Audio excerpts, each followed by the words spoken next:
मैंने अपनी घड़ी में टाइम देखा। ओह, मैं 10 मिनट लेट हो गई। 6 महीनों से मैं उनके यहाँ बेबी सिटिंग कर रही थी और मुझे मालूम था कि वो मेरे थोड़ा सा लेट पहुँचने पे बिल्कुल माइंड नहीं करेंगे। मिस्टर लोपेज ने दरवाज़ा खोला।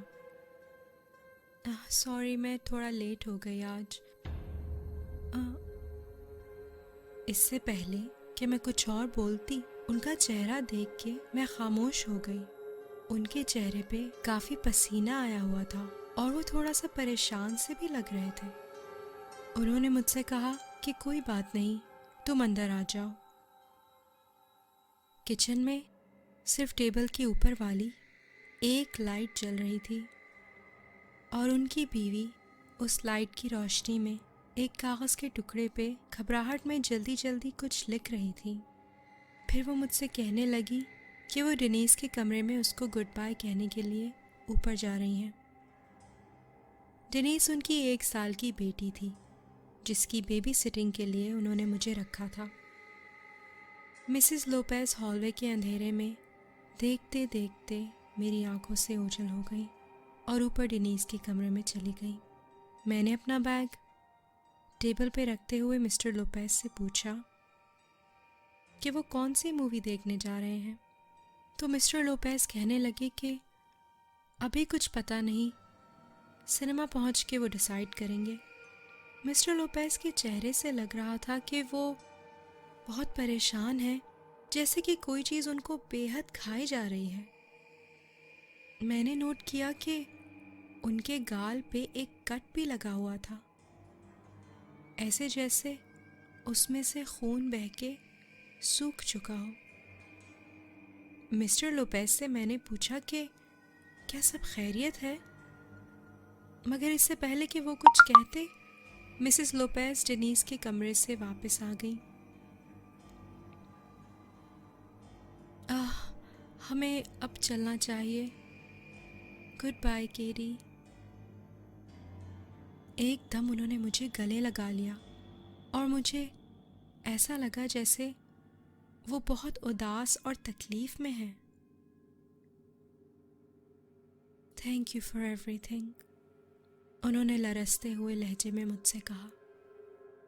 वो मुझसे कुछ कहना चाहती थी, मगर इससे पहले कि वो कुछ और कहती, मिस्टर लोपेज उनको लेकर जल्दी से घर से बाहर चले गए और दरवाज़ा बंद करने से पहले उन्होंने सूख भरी आंखों से मेरी तरफ देखा और फिर आहिस्ता से दरवाज़ा बंद कर दिया।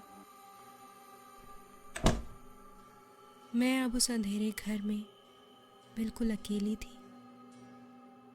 मेरा दिल किया कि मैं बाहर जाके उनसे बात करूं या वहाँ से वापस अपने घर चली जाऊं, पर फिर आखिरकार पता नहीं क्यों मैं नहीं गई।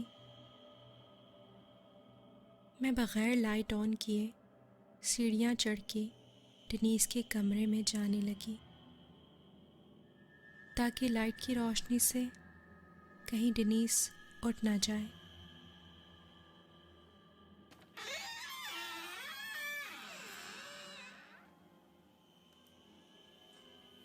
मैं उसके कॉट के पास पहुंच के उसको अपनी गोद में उठाने ही वाली थी कि मैंने ब्लैंकेट पे एक नोट देखा। खिड़की के करीब जाके स्ट्रीट लाइट की रोशनी में मैंने वो नोट पढ़ा। केटी, हमें माफ़ कर देना। हम तैयार हो रहे थे कि वो घर के अंदर घुस आया। उसने कहा कि वो हमें मार डालेगा और डेनीस की उंगलियों के सारे नाखून नोच के फेंक देगा। उसने पूछा कि घर पे कोई आने वाला है, तो हमने उसे तुम्हारा बताया। उसने कहा कि वो तुम्हारी जान के बदले हमारी जान बख्श देगा। हमें माफ़ कर देना। काश खुदा भी हमें इसके लिए माफ़ कर पाए। मुझे खिड़की से बाहर उनकी गाड़ी ड्राइववे से जाते हुए नज़र आ रही थी। मिसेस लोपेज की गोद में डेनीस थी और वो रोते हुए मुझे खुदा हाफिज़ कह रही थी।